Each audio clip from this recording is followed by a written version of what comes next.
Ce soir, nous avons une étude qui est extrêmement importante et qui, en même temps, est extrêmement sensible et même un peu controversée. Notre sujet a un rapport avec l'Antichrist ou l'Antéchrist. Je voudrais vous rappeler qu'il y a une étude qui est en rapport avec cela. Et il y a même un certain nombre d'informations supplémentaires que vous trouverez dans cette étude d'Amazing Facts en anglais que dans ce que nous allons dire. Vous pouvez les commander, vous pouvez également les télécharger sur votre ordinateur. Je voudrais poser en quelque sorte le décor. Nous tourner vers le livre de l'Apocalypse, chapitre 13, où il est question de la bête. Alors, Apocalypse, chapitre 13, tout d'abord, lorsque nous passons à la bête de Apocalypse 13, on comprend souvent mal parce qu'il y a deux bêtes dans ce texte. Verset 1er, puis je vis monter de la mer une bête qui avait 10 cornes, et vous allez au verset 11, puis je vis monter de la terre une autre bête qui avait 2 cornes, semblable à celle d'un agneau, et qui parlait comme un dragon. Combien de bêtes dans chapitre 13 ? En fait, il y a 2 bêtes, même lorsqu'on parle de la marque de la bête. Alors, on parlera de ça un peu plus tard. Beaucoup de gens se demandent, est-ce que la bête et l'antéchrist sont la même chose? Il y a certaines personnes qui croient qui sont choquées par le mot antéchrist parce qu'on ne le voit pas dans le livre de l'Apocalypse. Ce mot se retrouve 4-5 fois dans l'évangile de Jean. À l'époque de Jean, dans l'épître de Jean, à l'époque de Jean, il dit, il y avait beaucoup d'antéchrist. L'antéchrist ou l'antichrist à la place de Christ. Alors cette puissance est opposée en quelque sorte à Christ, qui essaye en quelque chose de contrefaire et de faire une fausse représentation du Christ. Alors retournons à Apocalypse chapitre 13. Maintenant, voyons Daniel chapitre 7. Une des clés de l'Apocalypse, c'est de comprendre les autres livres de la prophétie de la Bible. Et dans Daniel chapitre 7, il y a une prophétie où il est question de 4 bêtes qui sortent de la mer. La 4e de ces bêtes, et il y a un certain parallélisme avec le livre de l'Apocalypse. La bataille entre le royaume de Dieu et le royaume du monde, et il y a un certain nombre de visions. Daniel chapitre 2 donne la vision de cette statue en différents métaux. Il y a les Babyloniens, les Médo-Persans, le ventre et les reins, ce sont les Grecs, les jambes sont de fer, ce sont les Romains, et l'argile et le fer représente le mélange des nations, et c'est une pierre qui se détache de la montagne, qui frappe les pieds de la statue, qui remplit toute la terre. Ensuite, si vous allez Daniel chapitre 7, vous voyez que c'est une histoire similaire, mais cette fois-ci, il est question de 4 animaux, un lion, un ours, un léopard et un animal absolument extraordinaire. Daniel chapitre 8, dans le contexte d'un bélier et d'un bouc, chapitres 10, 11 et 12 deviennent encore plus complexes. Chacun des prophéties donne des détails supplémentaires. L'Apocalypse, c'est la même chose. L'Apocalypse donne l'histoire de l'Église, de la première à la deuxième venue de Jésus. Cette Église nous montre l'histoire historique de l'Église. Ensuite, vous avez l'histoire politique de l'Église, dans les 7 sceaux de l'Apocalypse. Ensuite, vous avez l'histoire militaire de l'Église dans les 7 trompettes de l'Apocalypse. Dieu est en train d'essayer de nous donner des perspectives différentes, parce que c'est la raison pour laquelle nous avons deux yeux, ce qui nous permet de voir en profondeur. Nous avons 2 oreilles qui nous permettent d'entendre la stéréo. Vous avez donc les différentes dimensions de la prophétie à travers ces différentes représentations. Alors, Apocalypse, Daniel chapitre 7, merci. Daniel 7, verset 2. Et Daniel commença et dit, je regardais pendant ma vision nocturne, et voici les 4 vents des cieux firent irruption sur la grande mer, et 4 grands animaux sortirent de la mer, différents l'un de l'autre.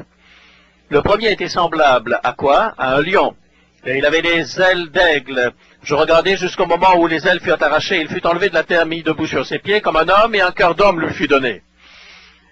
Et voici un second animal, était semblable à un ours et se tenait sur un côté. Il avait 3 côtes dans la gueule, entre les dents, et on lui disait, lève-toi, mange beaucoup de chair. Après cela, je regardais, voici, il y avait un autre semblable à un léopard. Il avait sur le dos 4 ailes comme un oiseau.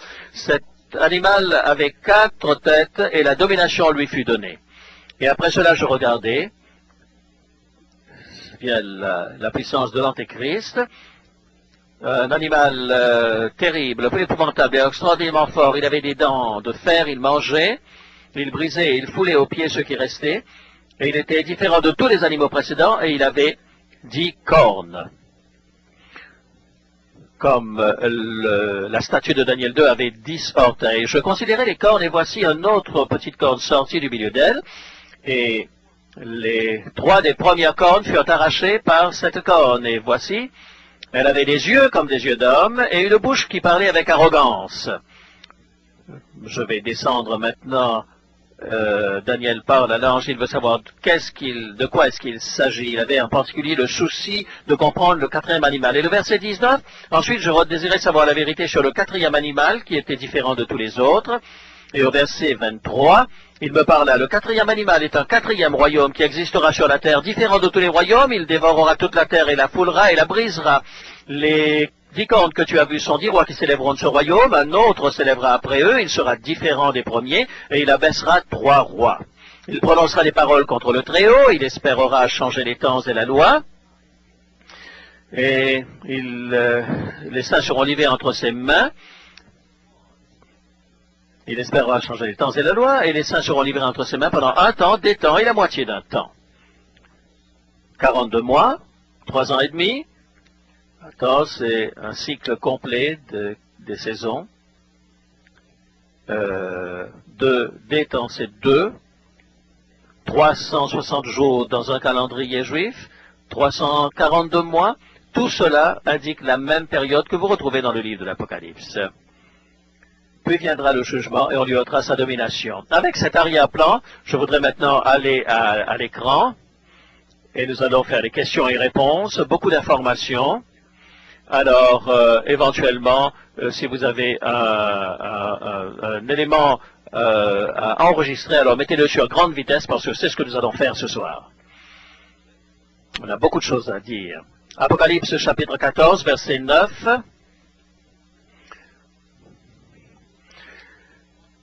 Le message des 3 anges, juste avant que Jésus ne revienne.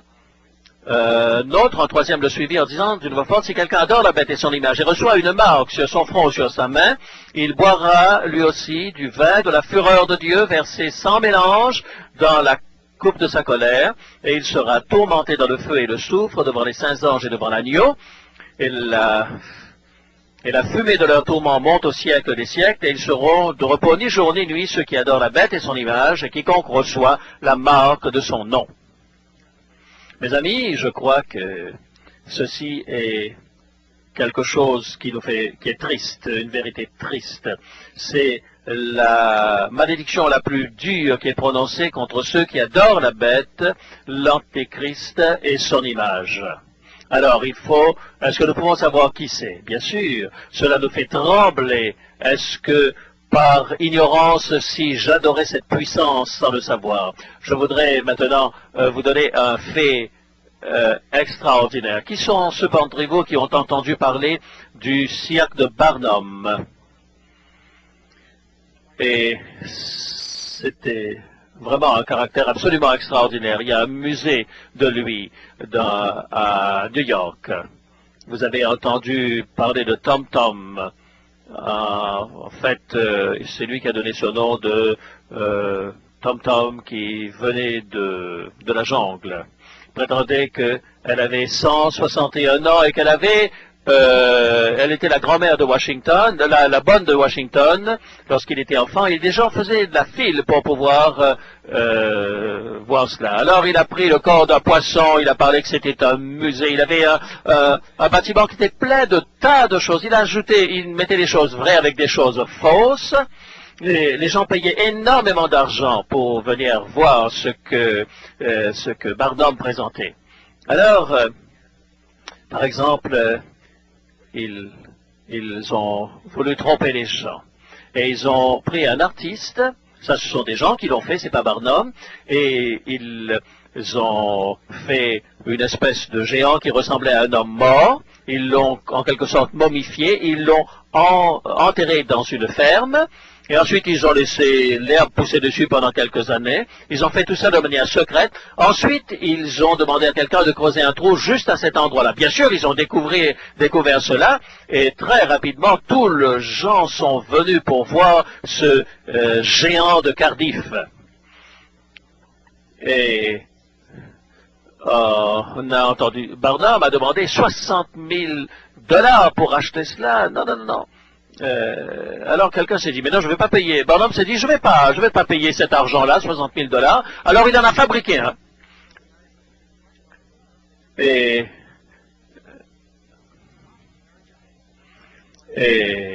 alors ils ont emmené Barnum en cour, ils l'ont poursuivi parce qu'il avait fait un faux.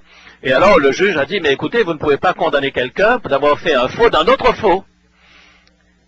Et est-ce que vous avez entendu cette expression, il y a un imbécile qui naît chaque minute? On a attribué ça à Barnum, mais en réalité ce n'est pas lui qui a prononcé cette phrase. Ça nous donne une idée, comment les gens sont allés adorer en quelque sorte une contrefaçon. C'est donc important de faire la différence entre ce qui est vrai et ce qui est faux. Alors, question numéro 1, dans Daniel chapitre 7, nous voyons 4 bêtes qui sortent de la mer. Que représente la bête de la prophétie? Et l'un ressemble à un lion, un autre à un os, un autre à un léopard avec des ailes. Et bien sûr, le 4e est un animal indescriptible. Le 4e animal sera la 4e puissance du monde. Que représentent ces animaux? La bête dans la prophétie représente des puissances, des royaumes. Ce sont donc 4 puissances. Quelles sont les royaumes qui sont représentés par des animaux? Vous savez souvent cela. L'aigle, par exemple. En passant, hein, vous savez que c'était aussi l'animal qui représentait la Rome païenne. La Nouvelle-Zélande, c'est le kiwi, peut-être. Chaque pays a son animal préféré. Qu'est-ce que les eaux représentent? Apocalypse, chapitre 14, verset 17, ce sont des multitudes, des peuples, des nations et des langues. Ceci représente donc les puissances du monde. Question numéro 2. Les 4 animaux de Daniel 7 représentent 4 royaumes universels. Daniel 2, verset 38-39, nous apprend que Babylone est le premier royaume représenté par un lion, dans Daniel 7, verset 4. Que représentaient les ailes d'aigle? Que représentent les 4 vents du verset 22? Vous vous souvenez de ce lion que nous avons vu avait 2 aigles comme un aigle et qu'ensuite qu'ils ont été arrachés et un cœur d'homme lui a été donné. Vous lisez dans Jérémie chapitre 4 verset 13 que cela représente la rapidité, la majesté. Les vents dans Apocalypse chapitre 7 verset 1 nous dit que les vents représentent les conflits, les troubles et les destructions, comme une tempête. Ainsi, ces symboles, ces clés nous permettent de mieux comprendre la prophétie. Question numéro 3. Quel royaume est représenté par l'ours dans Daniel 7, verset 5? Que signifient les 3 côtes qu'il porte dans sa gueule? Qu'est-ce qu'ils représentent? Eh bien, quand nous lisons dans Daniel chapitre 8, verset 20, lorsqu'il est question du bouc et du bélier, il est dit que c'est l'empire médo-persan. La clé pour comprendre la Bible, rappelez-le, c'est de comparer l'écriture à l'écriture. Et dans Daniel 8, verset 20, nous comprenons ce qui a été dit précédemment. Et nous apprenons que ce ours représente quoi? Le royaume médo-persan. Et les 3 côtes qui sont dans sa gueule représentent les 3 puissances principales conquises par les médo-persans, la Lydie, Babylone et l'Égypte. Et il est penché sur un côté. Pourquoi? Parce que l'empire médo-persan était un conglomérat de 2 royaumes. L'un est devenu plus fort que l'autre et il a pris la force sur l'autre. Question numéro 4. La Grèce, le 3e royaume, Daniel chapitre 8, verset 21, est représenté par un léopard avec... Ce léopard est connu pour sa vitesse et pour la rapidité avec laquelle il envahit et prend sa proie. Et il a les 4 ailes et 4 têtes que représentent les têtes et que représentent les ailes également. Eh bien, le léopard représente la vitesse, les ailes représentent une très grande vitesse, parce que le roi Alexandre, lorsqu'il est mort, son royaume a été divisé entre ses 4 généraux. Les 4 têtes représentent les 4 royaumes issus de l'empire d'Alexandre à sa mort.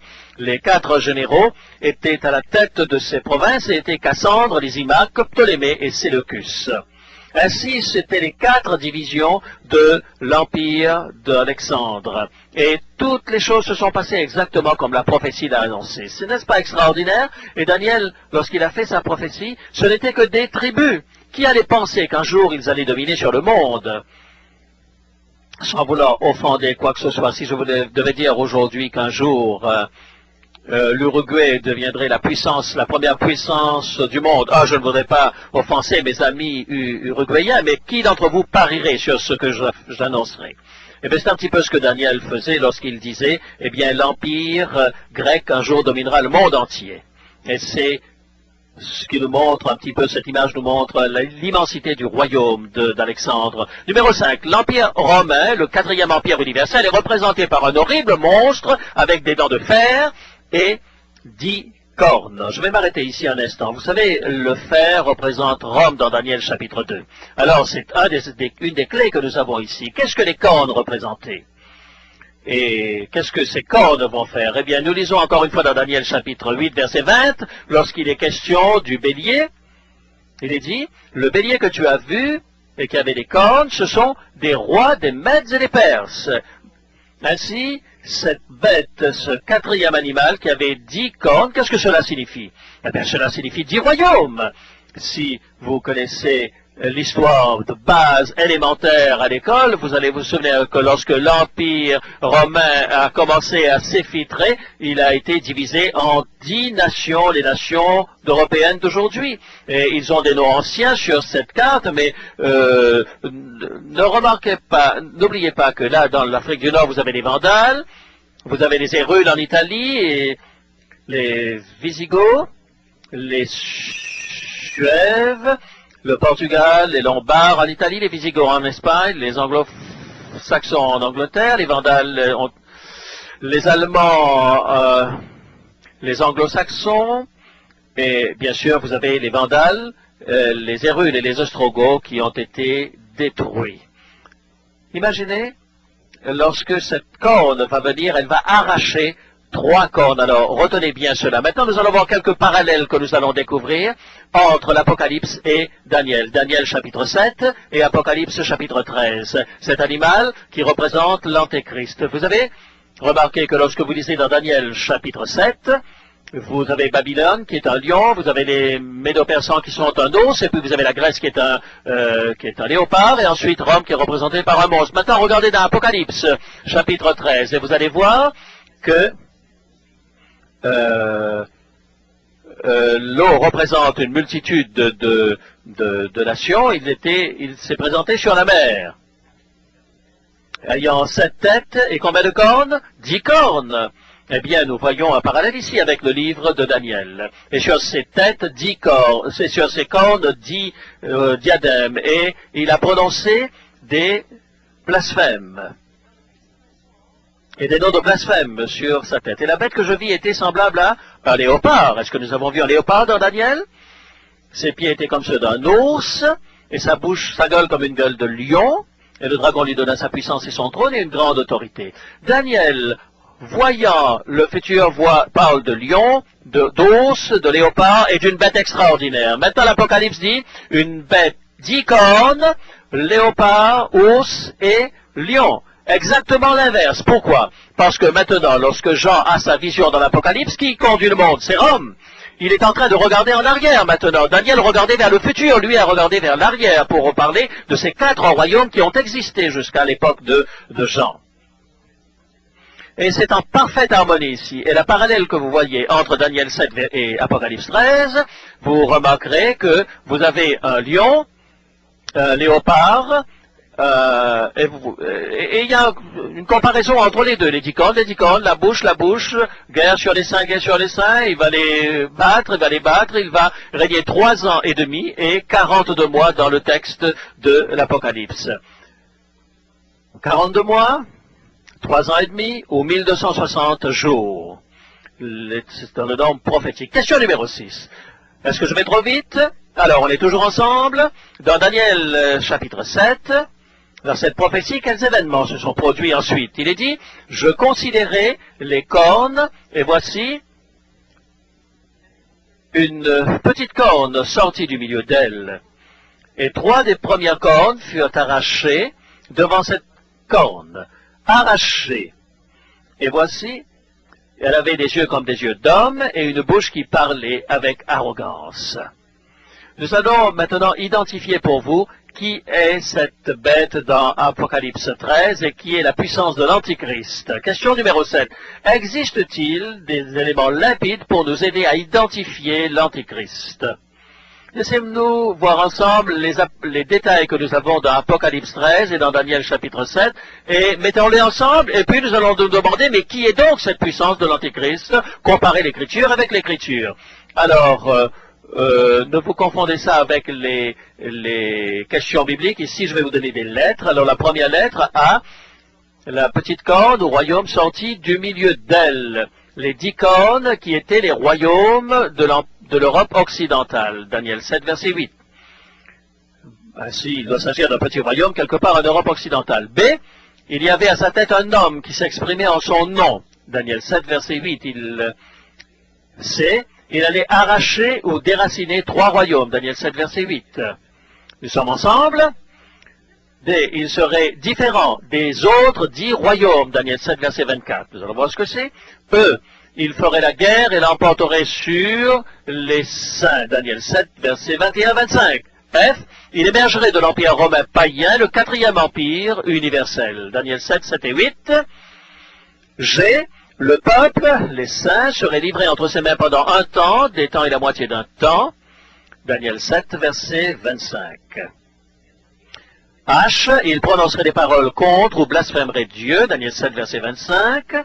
Dans Apocalypse 13, verset 5, la Bible dit que la même puissance prononcerait des paroles arrogantes et des blasphèmes. I, il espérerait changer les temps et la loi. Daniel 7, 25. J, la puissance serait universelle. Tout le monde va être en adoration devant cette bête. Ainsi, il s'agit d'une puissance mondiale.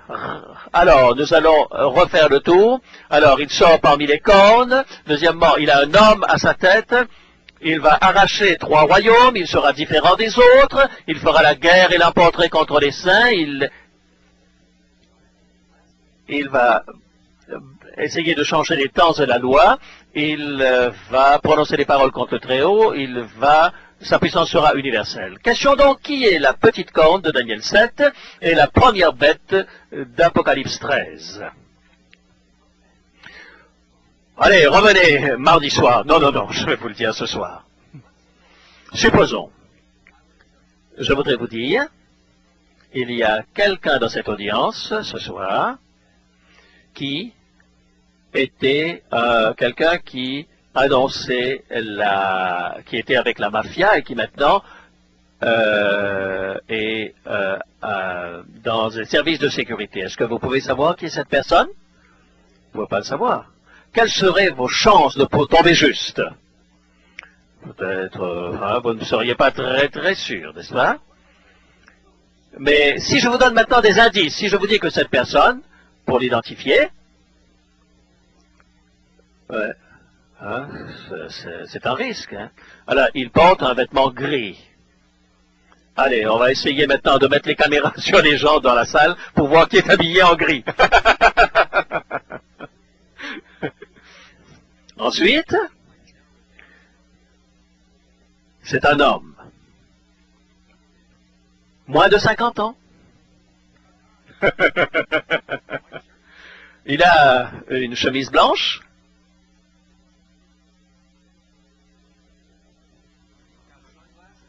Il a des lunettes de soleil. Il a de grandes oreilles.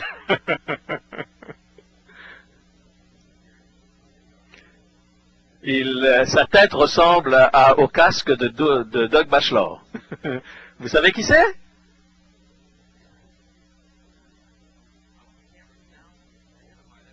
Alors j'aimerais que maintenant la caméra identifie cette personne.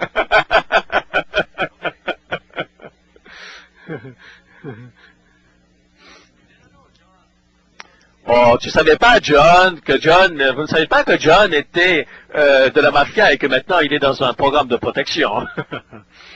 Non. Vous voyez comment ça fonctionne? Si je vous donne suffisamment de détails, vous allez finir par savoir de qui il s'agit. Plus je vous donne d'indices, plus c'est facile. Alors regardons un petit peu ces indices et essayons de le faire. Je vais vous dire maintenant qui est cette puissance de l'Antéchrist. Avant de vous dire cela, laissez-moi partager quelque chose avec vous. Dans la Bible, je ne vais offenser personne. Je vais parler de l'Église dans ce séminaire. Est-ce que vous êtes conscient que les prophéties de la Bible identifient des faiblesses dans le peuple de Dieu? Dans l'Ancien Testament, où le peuple juif était le peuple de Dieu, est-ce qu'ils étaient le peuple de Dieu? Bien sûr, ils étaient le peuple de Dieu. Est-ce qu'ils ont commis des erreurs? Est-ce que les chefs ont commis de graves erreurs? Est-ce que les prophètes ont souvent été obligés de les reprendre à cause de cela? Est-ce que les prophètes ont été persécutés pour avoir cela? Mais l'Église du Nouveau Testament, vous croyez que c'est quelque chose de parfait? Alors je vais vous dire, la première bête de l'Apocalypse, chapitre 13, représente, je le crois, la puissance catholique de la papauté. La deuxième bête, l'Église protestante, le peuple protestant d'Amérique. Vous savez, techniquement, je suis un protestant, au cas où vous ne le sauriez pas. Nous pouvons tous être concernés, on peut parler de l'Amérique, nous pouvons parler des puissances européennes, nous allons parler des protestants, nous allons parler des catholiques. Est-ce que nous sommes tous des frères et sœurs?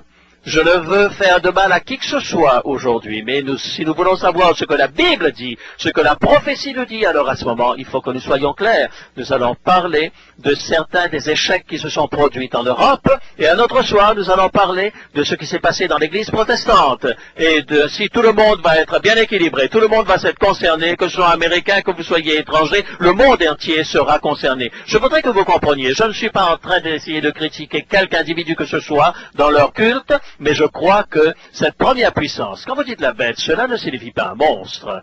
Daniel était à Babylone lorsqu'il a été considéré comme, lorsqu'il a parlé des bêtes, et Ézéchiel a été identifié comme une bête lorsqu'il était à Babylone. Cela ne signifie pas que vous n'êtes pas un être chrétien ou spirituel. Ça ne signifie pas que vous n'avez pas de sentiment humanitaire. Vous savez, le travail extraordinaire que fait l'Église catholique dans le monde est absolument extraordinaire, mais la prophétie donne un certain nombre de caractéristiques. Alors revenons à notre étude. Est-ce que la papauté correspond à ces caractéristiques? Nous allons passer à travers eux. C'est la question numéro 8. Alors il nous a dit qu'il sort du milieu des 10 royaumes de l'Europe occidentale. Le dragon lui donne sa puissance et lui donne son trône. Vous savez que bien souvent le dragon travaille à travers des royaumes. Apocalypse chapitre 12 nous dit que le dragon était Rome qui persécutait la femme.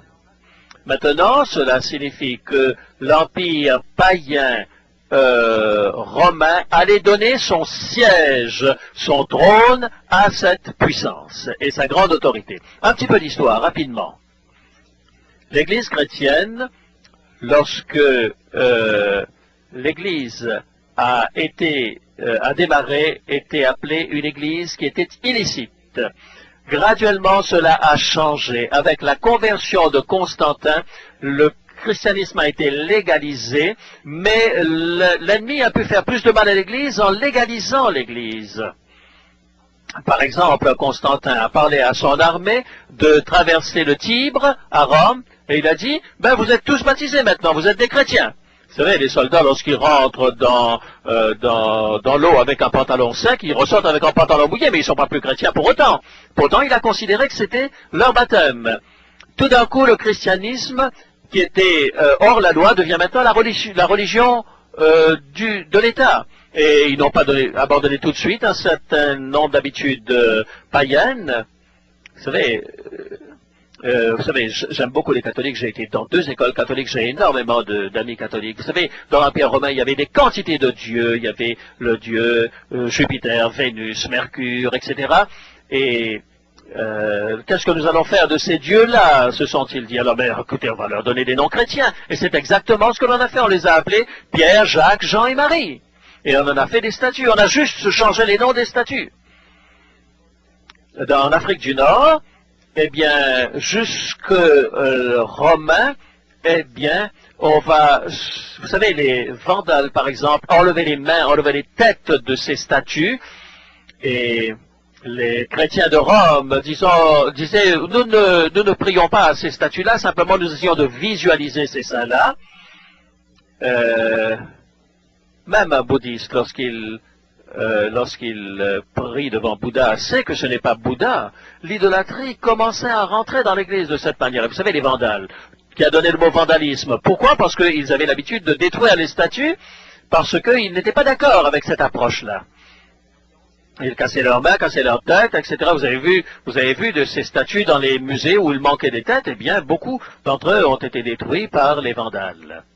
Le christianisme a commencé à se mélanger avec le paganisme et il y avait beaucoup de corruption également à cette époque.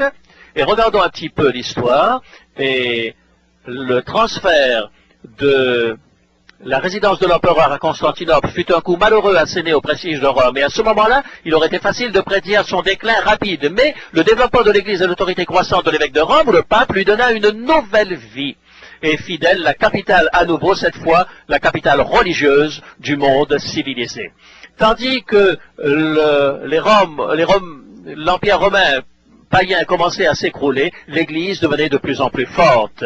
Et lorsqu'ils ont poussé la capitale vers Constantinople, eh bien Rome, à ce moment, est devenue le siège de l'Église. C'est comme cela que les choses se sont passées. Encore, à la dynastie des Césars succéda celle des pontifes de Rome. Lorsque Constantin quitta Rome, il laissa le trône au souverain pontife. C'est lui qui a donné le siège, en quelque sorte, à cette puissance. La bête reçoit sa puissance et son autorité de Rome, de l'Empire romain païen. B. Il allait y avoir un homme à sa tête qui parlerait en son nom. La papauté s'identifie à cette caractéristique car elle a en effet un homme à sa tête, le pape, qui parle en son nom.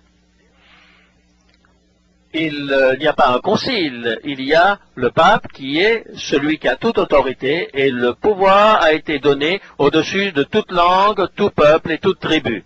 Et Jean-Paul II est le leader indisputé de la papauté. C'est un homme extraordinaire. Il ne saurait, probablement il ne sait même pas tout ce que nous sommes en train de dire. Ce n'est pas pour le ridiculiser.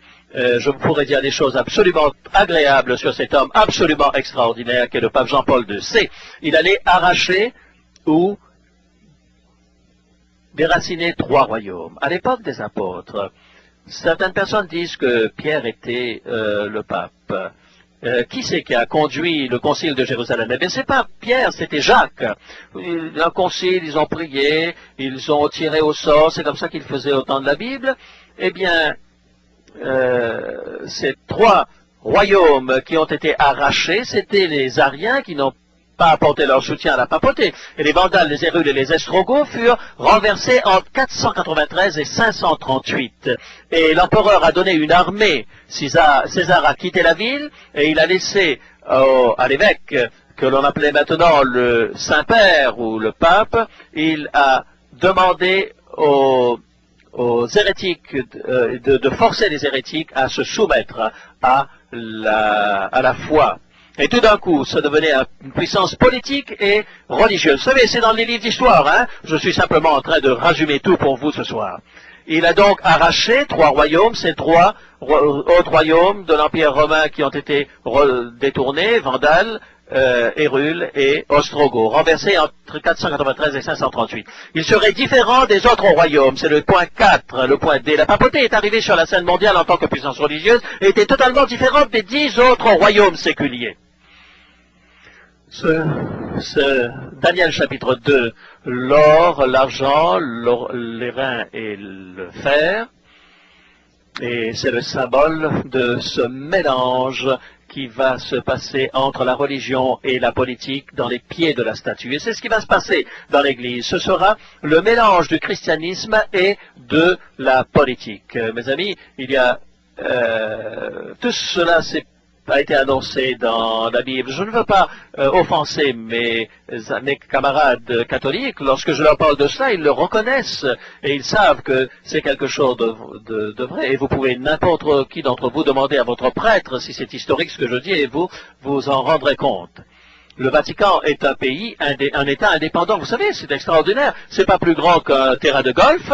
Et ils ont leur propre système de poste, leur propre système d'argent, leur banque, leur armée, les gardes suisses. Vous en avez entendu parler? Eh bien, ces gardes suisses, c'est techniquement c'est extraordinaire que l'on ait donné ça parce que cela leur a donné une autonomie. Et vous savez que les États-Unis ont un ambassadeur au Vatican. Est-ce que c'est pas extraordinaire que les États-Unis, l'Assemblée des Nations Unies, ont accepté d'écouter le pape? Est-ce que l'on va écouter la tête de l'Église baptiste ou des méthodistes ou d'une autre dénomination? Absolument pas. Il y a quelque chose de fort. Est-ce que cela ne vous paraît pas important que ce type de puissance qui a duré si longtemps, que la prophétie en parle quelque part? Question numéro 1. Il ferait la guerre et persécuterait les saints. Est-ce que l'Église a persécuté les saints? C'est une vérité. Et la papauté le reconnaît lui-même. Apocalypse chapitre 13, verset 7, il lui fut donné de faire la guerre aux saints et de les vaincre, et cela, encore une fois, va se produire dans les temps de la fin. Il y aura une persécution de la part d'une puissance religieuse, on en parlera plus dans les études qui vont suivre, et l'Église, en fait, l'Église catholique a reconnu qu'ils ont persécuté dans le temps passé. Je voudrais féliciter Jean-Paul II en 2002 qui a reconnu publiquement, il y a eu un service spécial où il a demandé le pardon pour les péchés de l'Église et dans la persécution, de la manière dont les Juifs et les femmes ont été traités. Et je me souviens plus des autres éléments, mais jusque-là, il disait qu'ils étaient infaillibles. Et là, dans un certain sens, il dit, mais en fait, c'est pas l'Église qui était responsable de cela, mais c'était les fils et les filles de l'Église qui ont fait cela. En fait, il a reconnu que c'était part de l'histoire.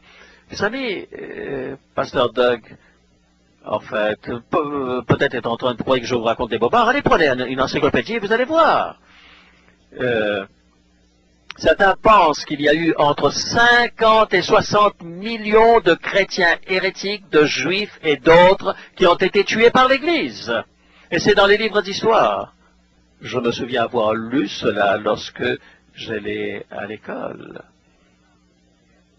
Et regardez l'histoire. À Rome, vous pouvez lire tout cela. Et combien de gens sont morts sur les bûchers. L'Église de Rome a versé plus de sang innocent que toute autre institution qui a jamais existé dans l'histoire de l'humanité, écrit par Edward Leckley. Et si vous avez été en Europe, même en Amérique du Sud, eh bien, vous allez en dessous des églises, eh bien, on vous fait un tour. Et là, on vous dit, ben oui, voilà, c'est les lieux où les gens ont été torturés. Et vous pouvez voir les éléments qui ont été utilisés. Et ce sont les moyens qui ont été utilisés par l'Église pour torturer. C'est le pouvoir qui lui avait été donné de corriger les hérétiques par Rome, la païenne.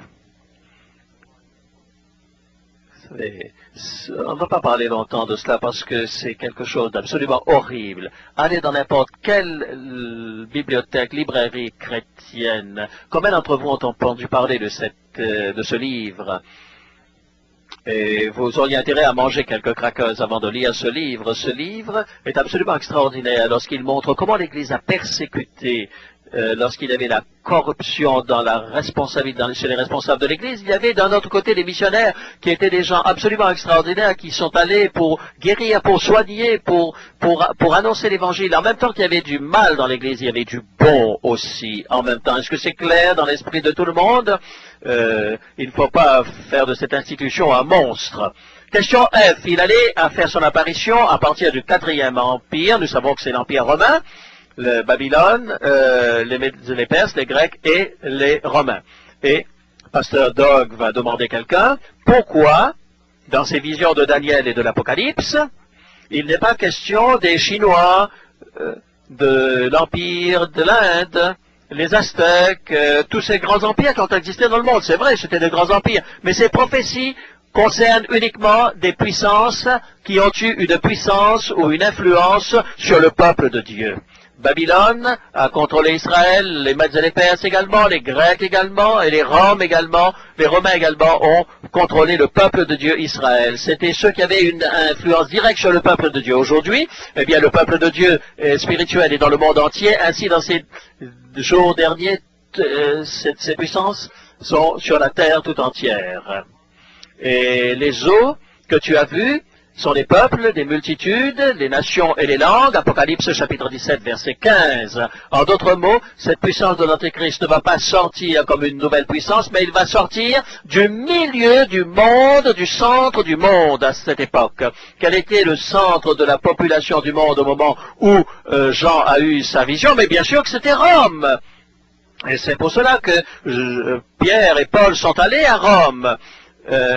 Ils savaient que s'ils allaient parler de l'évangile à Rome, eh bien ce serait le centre du monde et qu'ils partiraient au monde entier. C'était le centre de la communication, des finances et de la civilisation.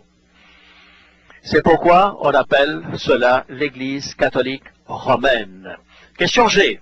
Le peuple de Dieu, les saints, serait livré entre ses mains pendant un temps, des temps et la moitié d'un temps. Daniel 7, verset 25. Et cela signifie qu'il va y avoir une période de temps où il y aura une puissance ininterrompue pour pratiquer ces choses. Et la puissance lui fut donnée, Apocalypse chapitre 13, verset 5, et il fut donné une bouche qui proférait des paroles arrogantes et des personnes, mais il fut donné le pouvoir d'agir pendant 42 mois, 3 ans et demi. La suprématie reconnue du pape commença en 538 AD, lorsque le créé de l'empereur Justinien fut promulgué, faisant de l'évêque de Rome la tête de toute la chrétienté. Il est en train de dire, tu vas être le chef de toutes les églises chrétiennes. C'est pas intéressant de savoir que les empereurs païens décident que l'Église va faire quelque chose. Eh bien, ce sont les empereurs qui ont décidé. Lorsque les gouvernements disent aux églises comment est-ce qu'ils doivent fonctionner, est-ce que vous croyez qu'il y a un risque que ça puisse arriver un jour? Je crois que ça risque de se produire. Celui qui définit la doctrine et qui reprend les hérétiques. Encore une fois, il est dit, Vigile prit le trône papal en 538 sous la protection militaire de Bélise. Histoire du christianisme, volume 3, page 327. L'Empire de Rome va tomber, 486, et au même moment, vous allez avoir, lorsque Rome, la Rome païenne, qui est dirigée par les Césars, eh bien, lorsque cette Rome païenne va mourir, eh bien, c'est la Rome religieuse vers 538 qui va prendre la puissance à la place. Un jour équivaut à quoi dans la prophétie? 3 ans et demi, c'est 1260 jours, d'accord? Ou 142 mois, ou 1260 années. Ainsi, nous partons à partir de 538 après Jésus-Christ, plus 1260 années, qu'est-ce qui s'est passé en 1798 alors, si c'est effectivement cette puissance qui a régné pendant cette période? Eh bien, si vous connaissez l'histoire, vous savez qu'un certain nombre de choses extraordinaires se sont produites en France. La Révolution française, avez-vous entendu parler de Napoléon? Il a été le premier c'était le premier État à se déclarer athée. Ils ont brûlé les Bibles dans les rues, ils ont eu une semaine de 10 jours, et ils ont dit qu'il n'y avait plus de Dieu. Jusqu'à ce moment-là, avez-vous joué aux échecs?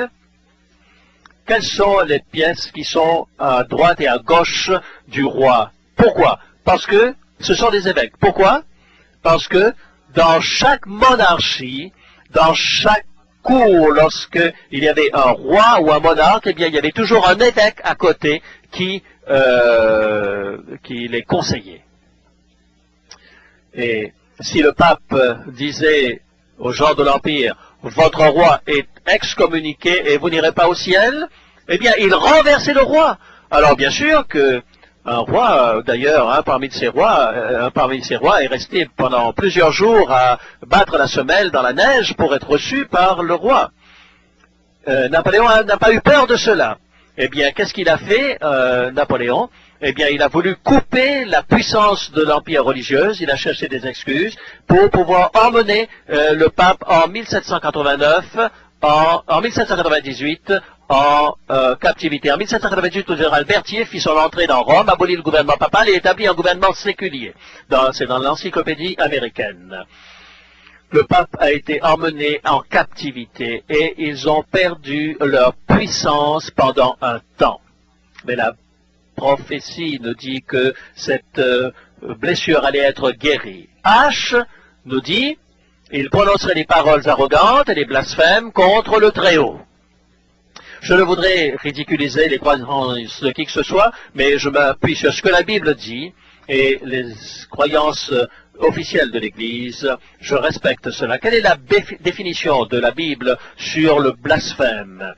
Deux définitions. La prétention de pardonner les péchés, c'est le blasphème, et on a accusé Jésus d'être blasphème. La prétention de se croire Dieu, également.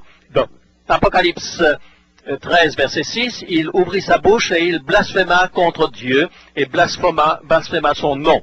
Et dans 2 Thessaloniciens 2, verset 4, il s'est opposé à tout, au-dessus de tout ce qu'on appelle Dieu ou de ce qu'on adore, jusqu'à s'asseoir dans le temple de Dieu, se proclamant lui-même Dieu. N'oubliez pas cela. Combien d'entre vous ont entendu parler de ces choses? Vous savez, nous avons appris que nous sommes le temple de Dieu. Cette puissance, c'est en nous. Or, l'Église est en train de dire qu'ils sont Dieu. Les Juifs ont dit à Jésus, ce n'est pas pour une bonne œuvre que nous te lapidons, mais pour un blasphème, parce que toi qui es homme, tu te fais Dieu. Alors, c'est la définition qui nous est donnée ici. Vous pouvez lire dans les lettres évangéliques du pape Léon XIII, nous détenons sur cette terre la place du Dieu Tout-Puissant. Vous savez, on peut croire cela, ils peuvent croire cela, mais je suis respectueusement opposé à cette déclaration. Le 30 avril 1922, le pape Pie XI a dit, vous savez que je suis le Saint-Père, le représentant de Dieu sur la terre, le vicaire du Christ, ce qui signifie que je suis Dieu sur terre. Vous voyez, dans la Bible, on appelle ça le blasphème. Et c'est pourtant, c'est le titre qu'il se donne, le vicaire du Christ. Ma Bible dit que c'est le Saint-Esprit qui le doit représenter Jésus-Christ. Une autre définition, il est dit que les scribes et les pharisiens, Luc 5, verset 21, les scribes et les pharisiens se mirent à raisonner et à dire, qui est celui qui profère des blasphèmes, qui peut pardonner les péchés, si ce n'est Dieu seul? C'est une vérité biblique. Est-ce que l'Église romaine se donne cette puissance? Selon les dignités du prêtre, page 27, volume 12, Dieu lui-même est tenu de se soumettre au jugement des prêtres, et soit en pardonnant ou en ne pardonnant pas, selon qu'ils accordent ou non l'absolution, la décision du prêtre précède et Dieu y souscrit. L'homme n'a pas la puissance de pardonner les péchés. Et ce sont des gens absolument extraordinaires. Vous seriez étonnés que beaucoup de catholiques ne connaissent pas cela. Mais bibliquement, ce n'est pas juste de dire des choses pareilles. Il donnait l'absolution. Indication numéro 1. Il espérerait changer les temps et la loi. Un autre signe. Eh bien, une autre citation qui nous est donnée du décrétal de translate épiscopal. Le pape a le pouvoir de changer les temps, d'abroger les lois et de disposer de toutes choses, y compris les préceptes du Christ. Et ce sont des choses, peut-être que vous savez, est-ce que l'Église a mis des fêtes, etc. Qu'est-ce que la Bible dit? Qu'on ne peut pas manger du poisson le vendredi? Il y a une quantité de choses comme cela dans les livres d'histoire, vous pouvez les trouver, mais vous ne trouvez absolument pas ça dans la Bible. Montrez-moi si vous trouvez ça dans la Bible. C'est peut-être un moment maintenant où il faudrait s'arrêter. Je voudrais que vous sachiez que quels sont ceux qui ont pensé la première fois quel était le premier pape? Laissez-moi vous lire ce que le premier pape dit lui-même. Le pape Grégoire le Grand était l'un des premiers papes. Il était l'un des 4 docteurs originaux de l'Église. Il a été connu comme Saint Grégoire. Et à la fin de la période païenne de l'Église, il dit que ces paroles sont venues de l'Antéchrist. J'affirme que tous ceux qui s'appellent l'évêque universel est dans son orgueil un précurseur de l'Antéchrist. Il était contre le fait que un seul homme serait appelé le grand évêque, l'évêque, le primat des évêques. Vous savez, mon père, mon père a été vraiment impressionné quand il a rencontré le pape. Il a embrassé son anneau. Mais la Bible dit, mais vous n'êtes pas censé adorer un homme, c'est peut-être un homme extraordinaire, mais à la fin du jour, vous savez, tout le monde enlève ses chaussettes, allez embrasser la bague de quelqu'un qui est un homme comme un autre homme. C'est peut-être un homme extraordinaire, un homme courageux, mais de là à l'adorer. En fait, nous sommes en train de parler des prophéties, de ce que la Bible dit, et c'est là-dessus que nous voulons nous appuyer. Nous n'allons pas utiliser d'autres choses que la Bible. Exode, chapitre 20, versets 4 et 5, l'Église catholique romaine dit que nous pouvons nous incliner devant les statues, tandis que la Bible enseigne que nous ne devons pas nous incliner devant des statues. Allez en Espagne, allez dans le sud et dans l'Amérique centrale, et vous allez être impressionné de voir cette forme d'idolâtrie absolument extraordinaire. Allez à Saint-Pierre, la cathédrale Saint-Pierre, et vous allez voir que la statue de Pierre, vous savez, pour reconnaître la statue de Saint-Pierre, c'est tout simple. Il est d'ailleurs plus vieux que Saint-Pierre. C'était la statue de Jupiter. Ils l'ont pris du temple de Jupiter. Et le pied a été embrassé pendant des milliers et des milliers d'années. Et les orteils sont usés à force d'avoir été embrassés. Et on a donc des images aussi de cela. Je ne veux pas ridiculiser, mais c'est de l'idolâtrie. La Bible dit que nous ne devons pas faire cela. La Bible dit qu'il faut vous garder des idoles, n'est-ce pas?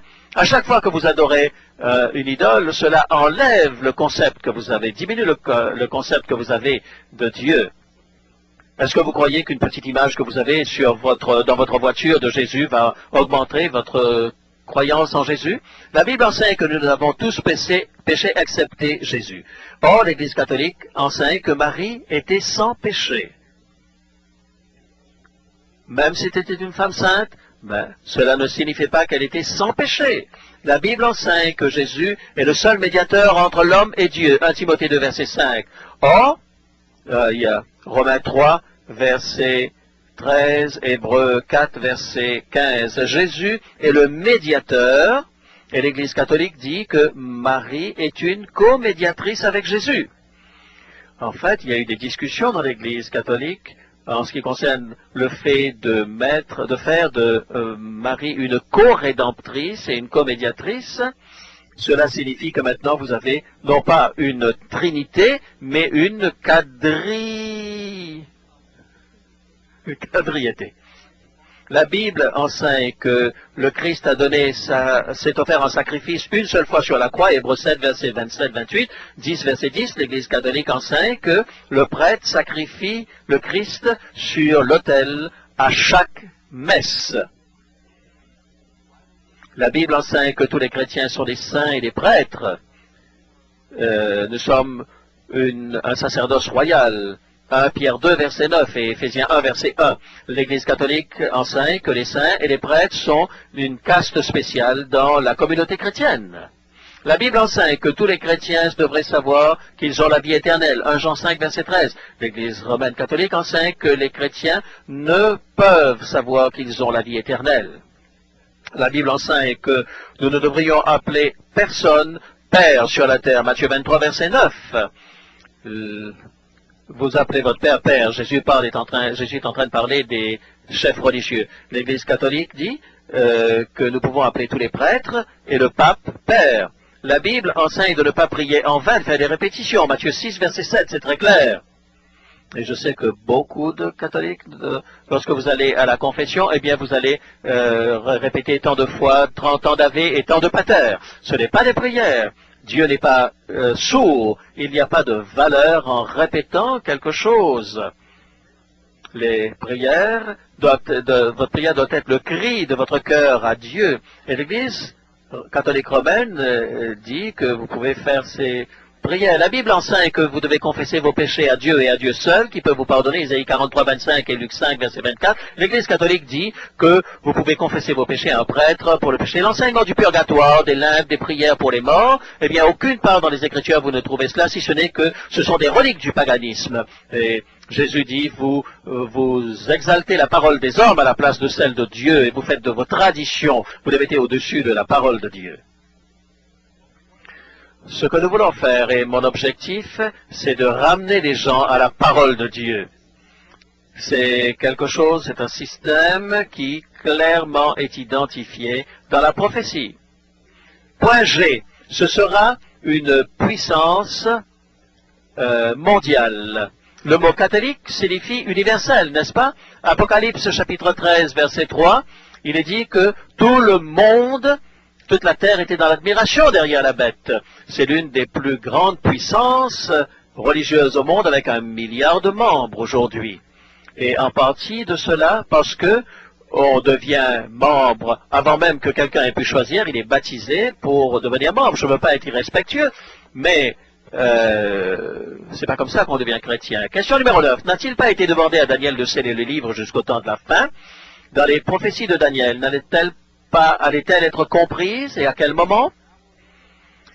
Daniel 12, verset 4, « Et toi, Daniel, tiens secret de ces paroles et scelle le livre jusqu'au temps de la fin. Plusieurs alors le liront et la connaissance augmentera. » Le temps de cette période de temps, 1789, tout d'un coup, va faire que toutes ces prophéties vont exploser. Question numéro 10. Beaucoup de chrétiens aujourd'hui ont tragiquement été mal informés concernant l'Antéchrist. Pour croire à une contre-vérité au sujet de l'Antéchrist pourrait amener une personne à être trompée ou perdue.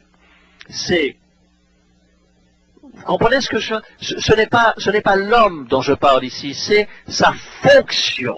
Il faut que ce soit clair dans votre esprit. Vous savez, Dieu a utilisé cet homme dans cette situation pour faire des choses extraordinaires. Vous savez que l'Église catholique a pris parfois des positions qui sont des positions politiquement incorrectes sur l'avortement, sur le fait de ne pas avoir de relation avant le mariage, etc. Mais la Bible dit aussi qu'il y aura de sérieux compromis. Et de croire à une contre-vérité au sujet de l'Antéchrist pourrait amener une personne à être trompée et perdue. Qu'est-ce qu'une personne devrait faire lorsqu'elle découvre une nouvelle vérité biblique? Qu'est-ce que la Bible dit? Dans Actes 17, verset 11, vous apprenez des choses qui vont peut-être vous choquer. Suivez la parole de Dieu. Cela est dit dans Acte 17, verset 11, « Ces Juifs avaient des sentiments plus nobles que ceux de Thessalonique. Ils reçurent la parole avec beaucoup d'empressement. Et c'est ma prière pour vous. Et ils examinaient chaque jour les Écritures pour voir si ce qu'on leur disait était exact. » Est-ce que nous sommes en train de chercher dans la Bible pendant ce séminaire? Eh bien, Osée, chapitre 4, verset 6. Il est dit, « Mon peuple est détruit parce qu'il manque de connaissance. Puisque tu as rejeté la connaissance, je te rejetterai. » Tu as rejeté la connaissance. Le danger, c'est de rejeter la connaissance.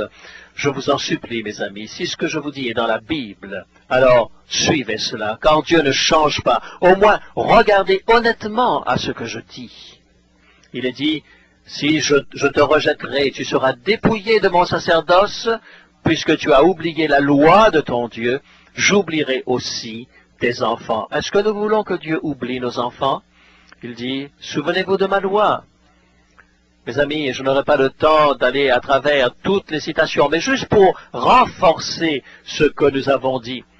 Et je suis en train de m'appuyer en fait sur les épaules de tous les grands conducteurs de l'Église.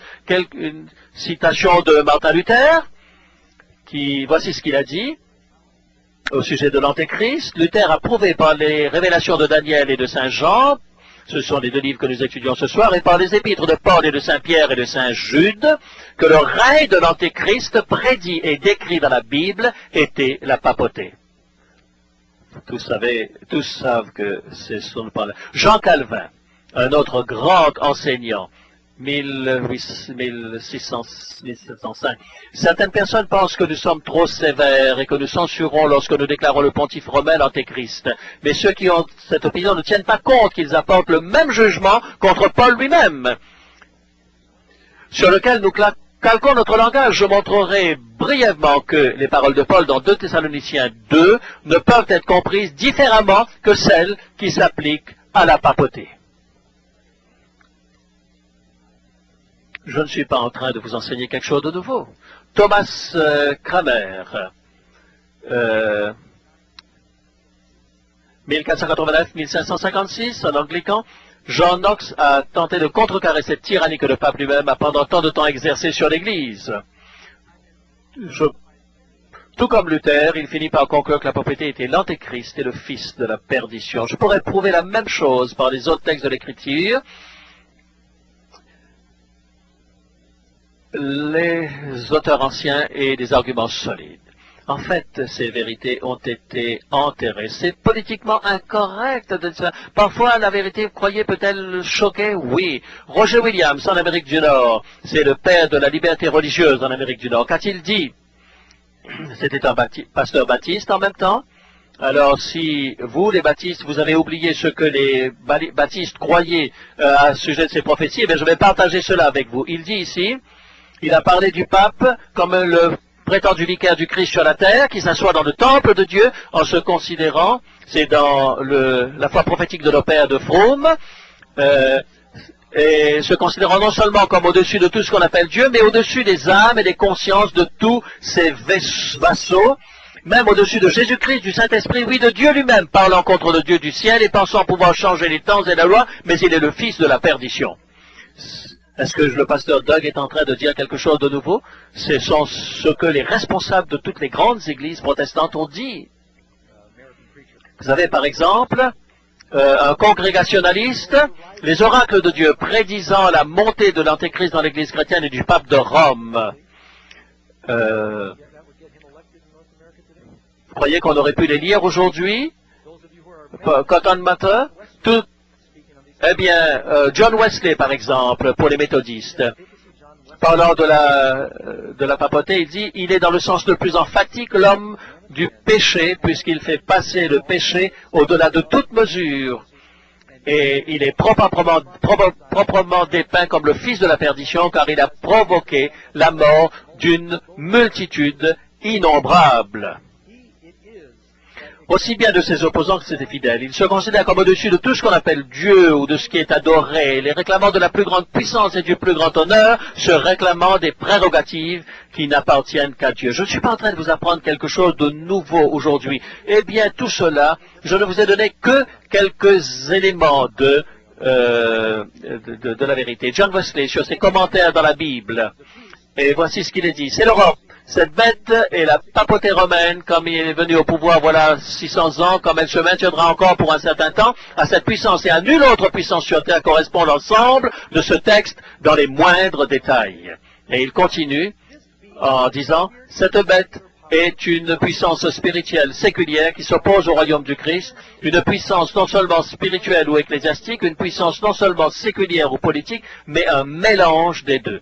N'est-ce pas ce que nous avons dit? C'est un mélange de politique et de religion. Un autre, parce qu'il nous manque de temps, il y en a toute une quantité, une liste de tout cela. Celui-là, par exemple, nous vient de Wycliffe, par exemple.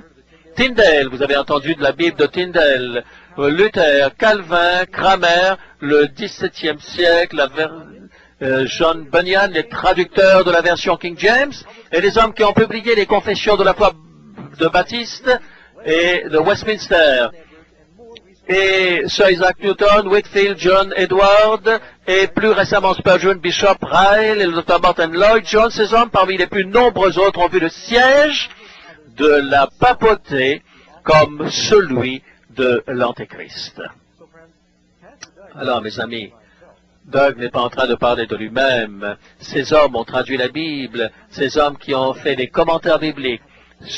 Certains parmi eux connaissaient la Bible entière par cœur. Vous avez déjà essayé ça?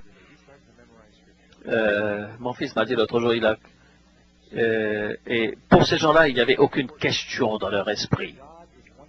Dieu désire que vous connaissiez la vérité. Vous amenez à ce séminaire, je sais que ça va vous perturber, mais la vérité est la vérité. Et gardez présent à l'esprit, vous connaîtrez la vérité, et la vérité vous rendra libre. Lorsque nous rejetons la vérité, Jésus dit, je suis la vérité. Rejeter des éléments de la vérité, c'est rejeter Christ. Je voudrais demander John venir et chanter avant que nous terminions par la prière.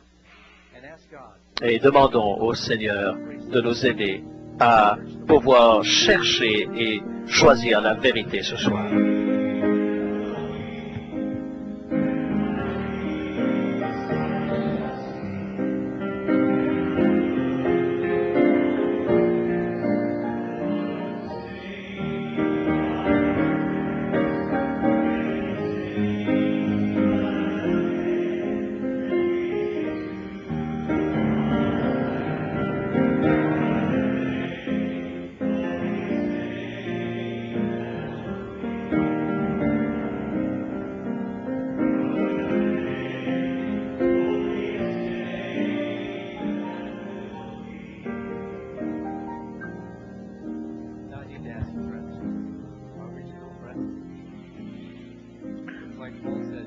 Vous savez, comme Paul l'a dit, est-ce que vous allez être fâché contre moi parce que je vous ai dit la vérité? Je ne voudrais pas votre sang sur mes mains. Ce sont les prophéties qui nous ont annoncé. Il y a encore beaucoup de choses qui vont venir. Je crois de tout mon cœur que nous vivons dans la dernière génération. Et les choses qui sont en train de se produire maintenant montrent que la prophétie s'accomplit tous les jours. Et Dieu désire que nous soyons dans son royaume. Est-ce que vous l'êtes dans son royaume? Est-ce que vous voulez dire au Seigneur, Seigneur, montre-moi la vérité et permets que je puisse accepter la vérité, quelle que soit cette vérité? Est-ce que c'est votre prière? Alors faisons-la ensemble. Père aimant, merci pour la parole que tu nous as donnée. Merci pour la vérité. Et parfois, l'épée coupe parfois comme un couteau. Et il peut parfois amener des divisions et permets, Seigneur, que nous puissions appliquer cette épée à notre propre cœur, que tu puisses enlever de notre esprit toute idole, toute chose qui nous empêche d'accepter ta vérité, car en faisant cela, nous allons nous attacher à ton Fils Jésus. Bénis chacune de ces personnes. Je sais que certaines ont été perturbées, certaines ont été blessées dans leurs convictions profondes. Tourne leur regard vers Jésus afin que leur décision puisse être enracinée dans la pierre, la parole de Dieu, et qu'ils ne soient pas emportés lorsque la tempête viendra. Merci pour la promesse que tu nous fais, et nous pouvons tenir ta main au nom de Jésus. Amen. Que le Seigneur vous bénisse. Rappelez-vous, quand est-ce que c'est notre prochaine rencontre? On va vous donner un jour de congé. Ne prenez pas toute une semaine de vacances. Revenez mardi soir, c'est au début de la semaine, mais c'est un des sujets les plus importants, la marque de la bête. Et j'espère que vous allez garder ces rencontres, partager avec vos amis. Ce n'est pas trop tard de les emmener. Amen. Et jusque-là, que le Seigneur vous bénisse. Et à mardi prochain.